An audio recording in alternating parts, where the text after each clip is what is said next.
রেখে তুই তোর মতো অপদার্থ এই বাড়িতে থাকা দরকার নাই। ভাইয়া তুমি আমাকে হাত তুললে। তুই ওকে বাড়ি থেকে বের করে দিলি? হ্যাঁ দিলাম মা, ওরকম একটা জঞ্জাল ঘরে থাকা থেকে না থাকা ভালো। ও যদি জঞ্জাল হয় তুইও তো এই বাড়ির জঞ্জাল, তোকে থাকার দরকার নেই এখানে, তুই এই বাড়ি থেকে বের হয়ে যা। ভাইয়া মাথা ঠান্ডা করো। না রে, ঠান্ডা হওয়ার মতো কিছু নাই। আমি জঞ্জাল না, আমি তো বেকার, এই পরিবারের জন্য কখনো কিছু করতেই পারি নাই। আমি এই বাড়িতে থেকে কি করব? যখন এই পরিবারের জন্য কিছু করতে পারবো তখনই না ফিরে আসবো। আচ্ছা রিন্টু শোন না, তুই যদি পারিস আসার সময় কিছু আপেল বা কিছু কমলা নিয়ে আসিস। বাবু প্রতিদিন ভাত খাচ্ছে তো, ও একটু ফলমূল পছন্দ করে। আচ্ছা ঠিক আছে আপু।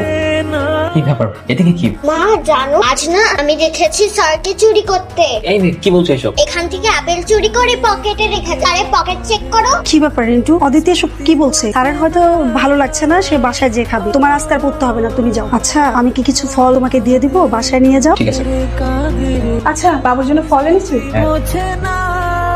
কি রে তুই এখানে? ভাইয়া তুমি একটা শিক্ষিত গ্রাজুয়েট ছেলে হয়ে শুধুমাত্র পরিবারের কথা চিন্তা করে আমাদের কথা ভেবে কাজের গ্যারেজে কাজ করছো। রিয়েলি প্রাউড অফ ইউ ভাইয়া। আজকে আমার বলতে গর্ব হচ্ছে, my brother is a great গাই। শোন, এইসব কথা যেন মা না জানে। মা জানলে অনেক কষ্ট পাবে রে। আমি যতক্ষণ পর্যন্ত একটা ভালো চাকরি ম্যানেজ করতে না পারতেছি, আমি আমার পরিবারকে এরকম ভাবে সাপোর্ট দিয়ে যাবো। আর তোর ভর্তির টাকা আমি ম্যানেজ করবো, একদম চিন্তা করবি না। লাভ ইউ ভাইয়া। হ্যালো। রিন্টু কোথায় তুই? কেন, কি হয়েছে? মাফিয়াকে ধরতে গিয়ে সিঁড়ি থেকে পা পিছলে পড়ে গেছে। মায়ের অবস্থা খুবই খারাপ, তুই তাড়াতাড়ি চলে আয় ভাই। কি কি বলছিস?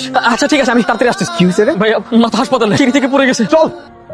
ডক্টর, আমার মায়ের কি অবস্থা? ওনার অবস্থা খুবই সিরিয়াস, খুব দ্রুত অপারেশন করতে হবে। যত দ্রুত সম্ভব 3 লাখ টাকা আমাদের ক্যাশ কাউন্টারে জমা করে দিন। এতগুলো টাকা আমরা কিভাবে ম্যানেজ করবো? ডক্টর, আপনি দ্রুত অপারেশনের ব্যবস্থা করেন, আমরা টাকা জমা দিয়ে দিচ্ছি। চাচা, আমার মা অসুস্থ, হসপিটালে ভর্তি। চাচা আপনি আমার 3 লাখ টাকা ধার দেন, আমি আপনাকে কথা দিতেছি, আমি দিন রাত এক করে সেই টাকা আপনারা শোধ করে দিব। এখন আমি 3 লাখ টাকা করবো। ভাইয়া টাকা ম্যানেজ করতে পারছো? সামান্য কিছু টাকা ম্যানেজ করতে পেরেছি। আমরা যদি টাকাটা ভেঙে ভেঙে দিই তাহলে কি অপারেশনটা হবে না? আপনাদের টাকা তো জমা হয়ে গেছে। টাকা কে দিয়েছে? ওই তো উনি দিলেন। অর্ণব, তুই টাকা দিয়েছিস? হ্যাঁ আমি টাকা দিয়েছি। তুই এতগুলো টাকা কোথায় পেলি? কেন, আমি তো ফেল্ড স্টুডেন্ট তাই না? আমি টাকা কোথায় পাবো? চুরি করি, অর্জন করেছি। আমি কয়েকদিন আগে ভেবেছিলাম হয়তো আমি পরিবারের জন্য কিছু করতে পারবো, নিজেকে খুব পর মনে হতো। এতগুলো টাকা তুমি কিভাবে ম্যানেজ করেছো? এই যে ইন্টারন্যাশনাল গেমিং ইভেন্টে বাংলাদেশের হয়ে আমি অংশগ্রহণ করেছিলাম, আমি সেখানে চ্যাম্পিয়ন হয়েছি। সেই দিন যে টাকাটা নিয়েছিলাম আমি গেম খেলার জন্য ফোন কিনেছিলাম, এখান থেকে 3 লাখ টাকা আমি হসপিটাল দিয়েছি, আর রিন্টুর কলেজের ফিটাও দিয়ে দিয়েছি। বাকি টাকাগুলো তুমি নিয়ে নেবে। তুমি ঢাকায় বড় একটা বিজনেস করো, আর তুই? আমি আর কি তোমার টাকায় বসে বসে খাবো আর নতুন গেমিং ইভেন্টে অংশগ্রহণ করবো। প্রাউড অফ ইউ ভাইয়া। এক অনন্য দৃষ্টান্ত। ইন্টারন্যাশনাল গেমিং কন্টেস্টে অংশগ্রহণ করেছে মোহাম্মদপুরের ছেলে অর্ণব। সবচাইতে অবাক করার বিষয় হচ্ছে অর্জনকৃত টাকা হাসপাতালে থাকা তার মায়ের চিকিৎসা হচ্ছে। মা,